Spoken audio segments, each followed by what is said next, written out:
Over the years, West Africa has dealt with chronic instability caused by political crisis and cross-border terrorism. In view of this, 5 West African countries, this is Benin, Burkina Faso, Côte d'Ivoire, Ghana and Togo, established the Accra Initiative in 2017 to collaborate against the violent extremism in the sub-region.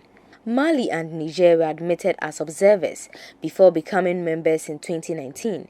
So far, the Accra Initiative has resulted in little tangible action. In 2018 and 2019, member countries conducted joint military operations on their borders, which resulted in the arrest of about 700 suspected terrorists and gang members, and the seizure of locally produced weapons. Since then, the threat of jihadist groups has only increased.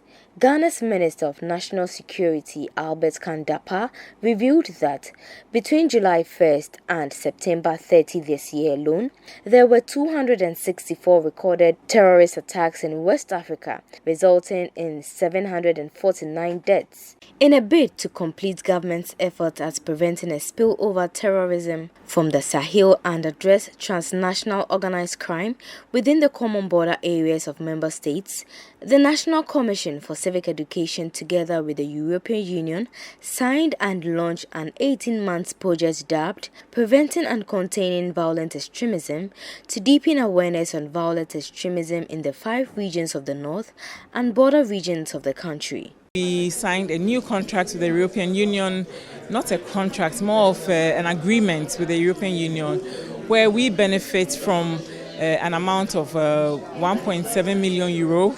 That should take us 18 months to conclude a project on preventing and containing violent extremism.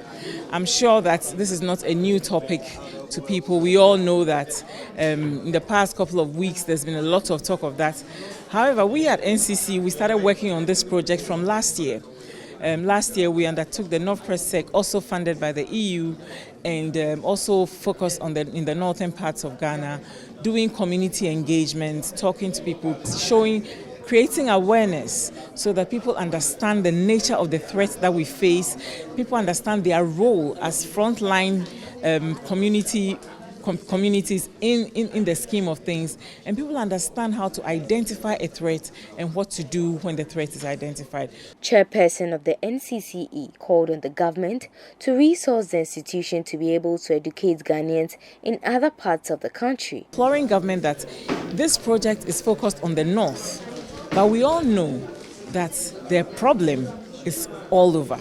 There are communities in different parts of the country where the threat is even more real than, or is even more imminent than places in the north. So we are asking that we be resourced to be able to spread the project to cover the whole country and not limit it to the northern region and the border regions. The Director for Counter-Terrorism and Fusion Center of the Ministry of National Security also underscored the need for effective collaboration between interested organizations to maximize gains. We're very excited, especially at the ministry, when we hear so many people starting all sorts of programs that are targeted at fighting the spread of extremism and then, of course, the associated terrorist mentalities. Is that of the coordination of all the projects, coordination of all the initiatives aimed at this threat.